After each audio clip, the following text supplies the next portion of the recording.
so what it seems to me is that now we have a good understanding of this and its various functions, but it seems to me that Behe's definition says, if I take a part away and it no longer has the same function, aha, it's irreducibly complex.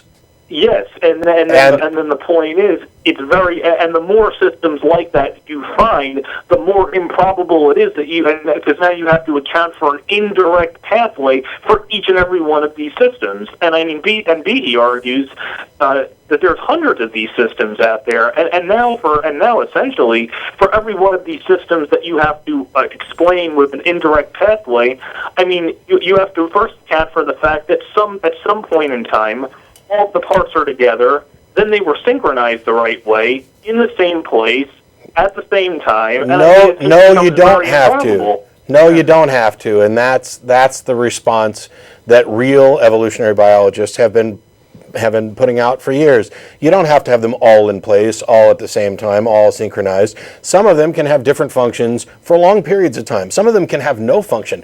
Evolution doesn't just select for something, it selects against things. And as long as something is relatively innocuous, like for example, my earlobe doesn't really have any good function. And who knows, maybe a million years down the line, my earlobe will evolve into something, or the human earlobe, not mine, I'll be dead, will evolve into something that some future intelligence will claim is irreducibly complex. It is, as I said at the outset, an argument from ignorance. It is, as I said a moment ago, a definition that is defining intelligent design into existence. There's no reason to accept Behe's definition of irreducible complexity as useful or valid in any sense. Sorry. The reason why I'm saying it's useful is because because before you found out that the system was irreducibly complex, you could have said that it could have just evolved in a very direct way, step by step by step. No, you couldn't have. You have to account for an pathway because Gary, this is where you keep getting things wrong, Gary. You keep talking about, well, you can just make this leap, or you could just said this, or you could have just decided this, or this isn't how we determine things in science. You look at evidence, you look at lineages, you look at you look at the actual data that's out there. It's not a matter of, well, you could just say this or you could just say that, and so why not just say the thing that makes the most sense? Which seems to be the whole idea that you're trying to sell us here. You just said that without irreducible complexity, you could claim that it came by direct evolution. No, that's not it. No, that's not it. You are making the implication that irreducible complexity is not only a valid hypothesis, but that it's necessary in order for us to determine the actual process. And the answer to that is, you're freaking wrong, because science is going to explain that or not explain it based on the evidence and going where the evidence leads. You don't need irreducible complexity as a stopgap or as a bridge that leads somewhere, because as I mentioned before, where it's leading you is to the intelligent design conclusion, and it's doing so without any basis at all. It is an argument from analogy. It is an argument from ignorance. Begging the question. It is everything that could be wrong with it is. And when I asked before about how you bridge this gap between something looks designed and therefore it is most likely designed, your answer is Michael Behe's definition of irreducible complexity. Oh, well, that wasn't my answer to that question. No, Gary, that was your answer. Yours was just a lot longer. You bridge the gap between it looks designed and it most probably is designed by appealing to Behe's definition of irreducible complexity. That's part of it, but that's not the whole. That's not all. What's the rest of it? The rest of it is, first of all, determine how probable it is that it could have formed by, if you don't want to use the word random, an unguided process. And how do you do that? A high degree of specification. How do you assess the probability? What's your denominator? Okay, I'm not a mathematician to it, but I mean... Obviously. Well, I mean, yeah, I'm a college student. I don't have a PhD in mathematics. No, but you understand probabilities, right?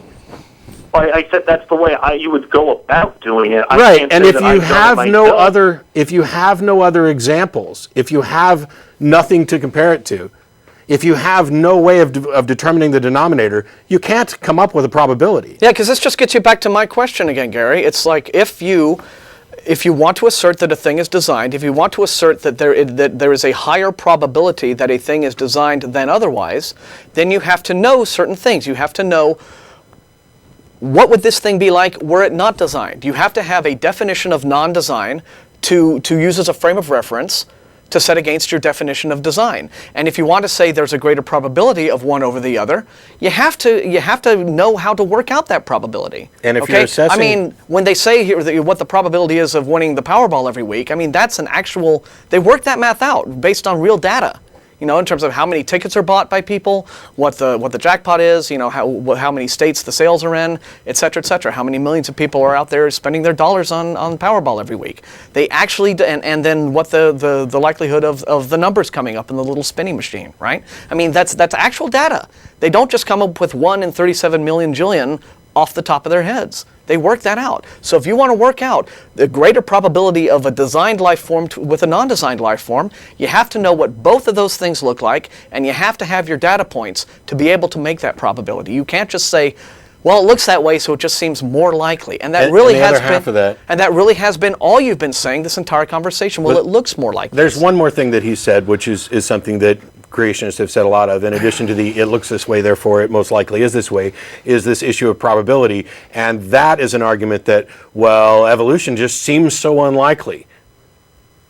Well, why is that? Well, that's a valid claim. I mean, I know people on both sides of the debate who have supposedly calculated the mathematical improbabilities for it. I mean, I know for a fact that this issue was discussed in the Dover trial and on the intelligent design side of it. I know Dr. William Dembski has written extensive algorithms on the subject. Yeah, and I know why he's wrong.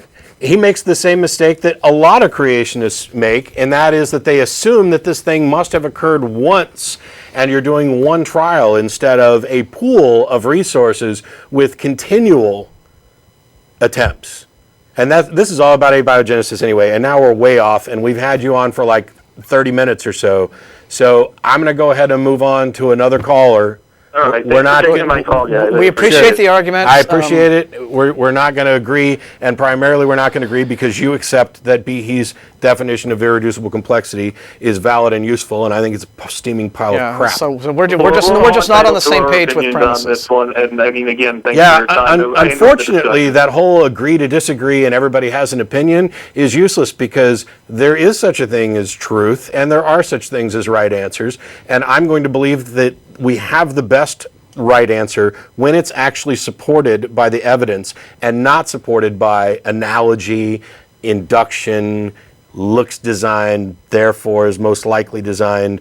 The time to believe that there's a designer is when it's actually been demonstrated to be most likely true, not a second before. Well, I'm going to believe that the methods that Dr. Behe and Dr. Dembski have used, and as well as the other design theorists who identify design in nature, as I've said to you before, irreducible complexity and specified complexity, I think that those are valid ways to do it. I mean, well, good for you, but you're incorrect. So it's cool. And there's plenty of people that believe if they pray they'll get better. But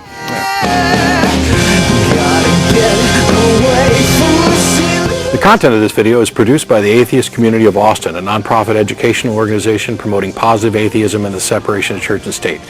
If you enjoyed this content and are willing and able to provide a donation, please visit the website below.